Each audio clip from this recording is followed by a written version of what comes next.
aperçu sur la segmentation des moteurs à combustion. Principe des moteurs à combustion. Nous avons vu dans une précédente vidéo que les moteurs à combustion, dits aussi à explosion, sont composés de pistons mis en mouvement rectiligne alternatif à l'intérieur des chemises, et ce, sous l'effet d'une force produite par la combustion d'un mélange carburant-comburant. Le couplage des pistons par les bielles au vilebrequin permet la mise en mouvement, ou plutôt la mise en rotation de ce dernier, c'est-à-dire la mise en rotation du vilebrequin, et par suite la sortie du moteur. Schéma du moteur dans la phase admission, c'est-à-dire nous avons la soupape d'admission ouverte, ce qui permet le passage du mélange carburant-comburant. À ce moment-là, la soupape d'échappement est fermée. Ici, le schéma du moteur en fin de compression et combustion. Le schéma du moteur en phase de détente. Après l'explosion, la production des gaz qui vont s'étendre et produire une force qui va pousser le piston vers le bas. Bien sûr, dans cette phase, les deux soupapes sont fermées. Enfin, le schéma du moteur en phase d'échappement. La soupape d'admission est fermée et la soupape de l'échappement est ouverte, ce qui permet le dégagement des gaz vers le circuit échappement. Principaux problèmes à résoudre. Étanchéité. Schéma très simplifié du moteur, où nous avons représenté le cylindre, la chemise et le piston. On remarque ce jeu entre le piston et la chemise, lequel jeu, après la combustion, va permettre au gaz de s'échapper.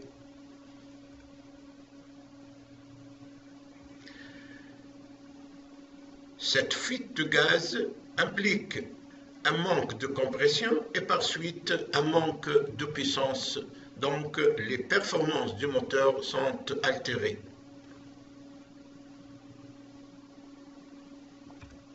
Deuxième problème, c'est le guidage. Donc, par le fait qu'il y a une différence de diamètre entre la chemise et le piston va pouvoir se mettre en biais. Donc, s'il se déplace en biais, il va occasionner des coincements et par suite la détérioration et du piston et de la chemise. Récap. Donc, comme on vient de le voir, nous avons deux principaux problèmes à résoudre.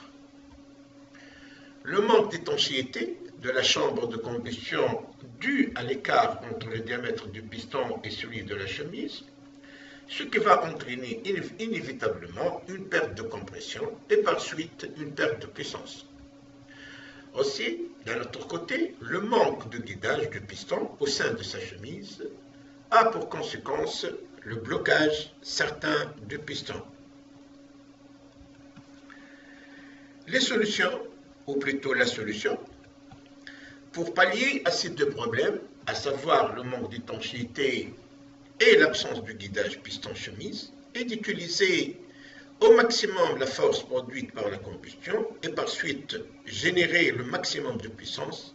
Les ingénieurs en la matière ont inventé les segments.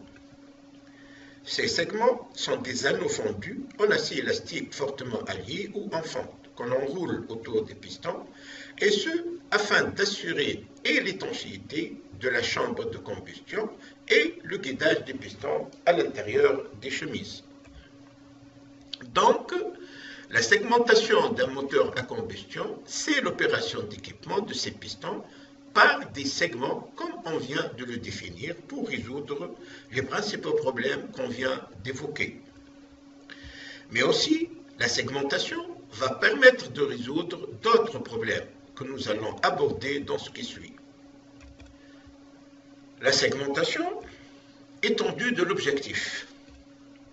Assurer l'étanchéité entre le piston et la chemise au sein du cylindre pour un meilleur rendement du moteur. Assurer le guidage du piston pour qu'il ne se déplace pas en biais à l'intérieur de la chemise, surtout pendant la montée. Participer au refroidissement de la tête du piston, et ce en transférant une quantité de chaleur vers la chemise qui est refroidie.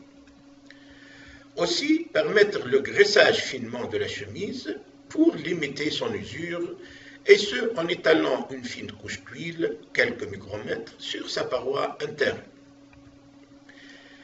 Aussi, la segmentation permet d'éviter les remontées d'huile vers le haut du cylindre et par suite à l'intérieur de la chambre de combustion. Schéma de principe et différents types de segments. Donc, comme on vient de le dire, les segments ont une forme d'anneau fondu. On en trouve trois types. Les segments dits coupe-feu, qui se place en tête de piston, le segment d'étanchéité qui se trouve entre les deux segments, et enfin le segment racleur. Rôle de chaque type de segment. Le segment coupe-feu. C'est le segment supérieur qui assure l'étanchéité de la chambre de combustion et assure aussi le transfert thermique piston-chemise afin de refroidir la tête de piston. Il doit résister à la température, au manque de lubrification et à la corrosion. Sa section est généralement carrée ou rectangulaire. Le segment racleur, il est placé dans la partie inférieure du piston. Il racle l'excès d'huile déposé sur les parois de la chemise pour éviter les remontées d'huile dans la chambre. Toutefois, il doit permettre de laisser sur ces parois, c'est-à-dire sur les parois de la chemise, un mince film d'huile. Il est formé d'une lame supérieure et d'une lame inférieure entre lesquelles s'insère un joint en forme de treillis ou de ressort. Il peut se trouver sous l'axe piston-bielle. Le segment est d'étanchéité. Il se place en position intermédiaire, c'est-à-dire entre le coupe-feu et le racleur. Il assure avec le segment coupe-feu l'étanchéité en termes de pression de la chambre de combustion et avec le racleur l'étanchéité en termes de remontée d'huile vers la chambre de combustion.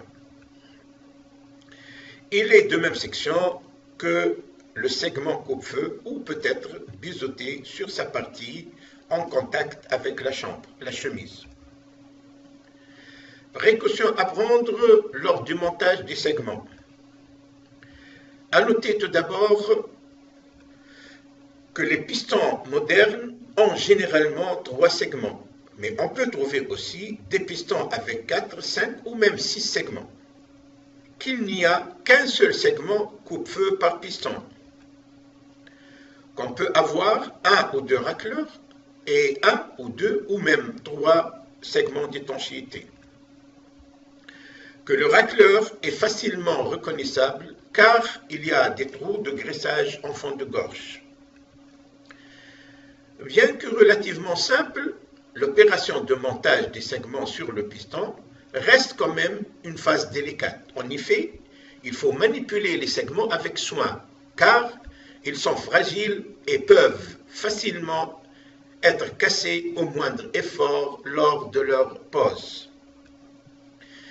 Pour monter le segment sur le piston, il faut tout simplement l'écarter un peu à la main ou avec un outil approprié afin de passer la tête du piston et de le positionner dans la bonne gorge. Opération d'écartement du segment. Présentation du segment sur la tête du piston. Ici, l'exemple de l'écartement du segment à l'aide d'une pince. Enfin, le segment est en place, on le voit ici, et ici c'est la fente du segment.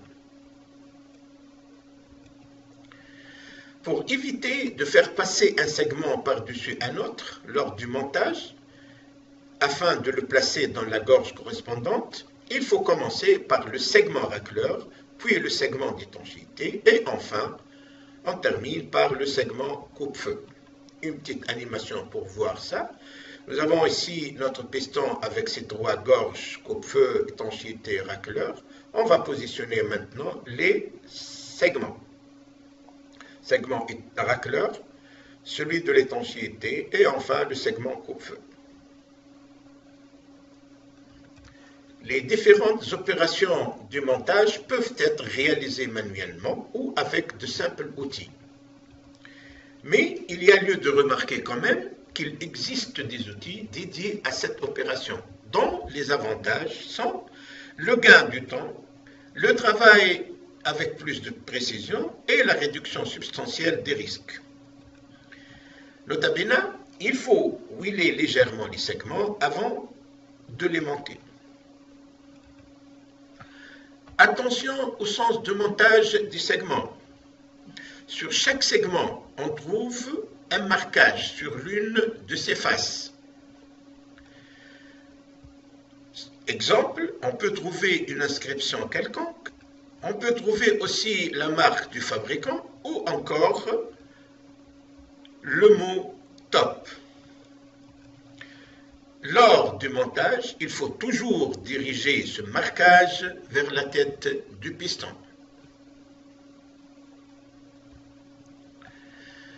Lors du montage des segments, il faut impérativement éviter d'aligner les fentes des segments afin d'éviter de faciliter la fuite des gaz de combustion vers le carter ou la remontée de l'huile vers la chambre de combustion.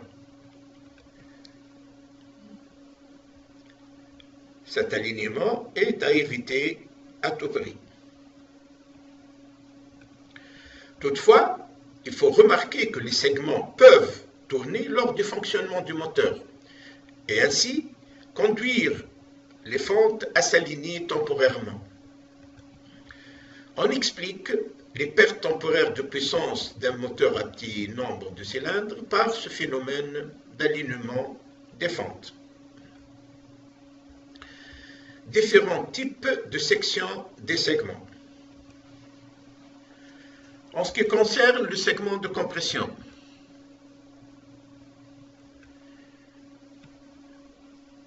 on a les segments de compression rectangulaires, légèrement coniques, à portée légèrement conique, rectangulaires avec chanfrein de torsion,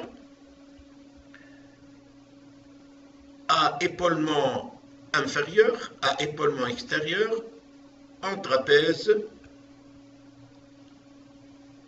semi-trapèze, conique, bombé en aile. Pour le racleur, on trouve le racleur à fente, le racleur à lèvres chanfreinées parallèles ou encore à lèvres chanfreinées symétriques ou à ressort. Aussi, on trouve dans la famille des racleurs avec racleur à fente avec lèvres chanfreinées parallèles et ressort, symétriques et ressort en trois parties ou absort. Exemple de segment racleur à ressort. On voit ici le ressort et le corps du segment.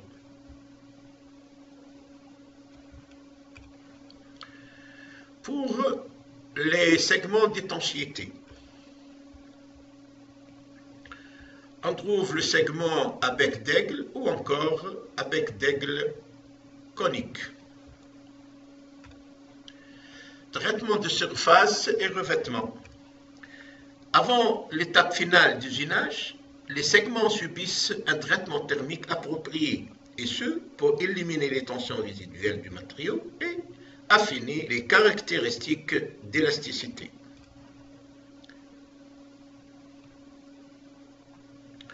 On a le code du traitement DMNT, le chromé, apport de molybdène, nitruré, étamé et les matériaux.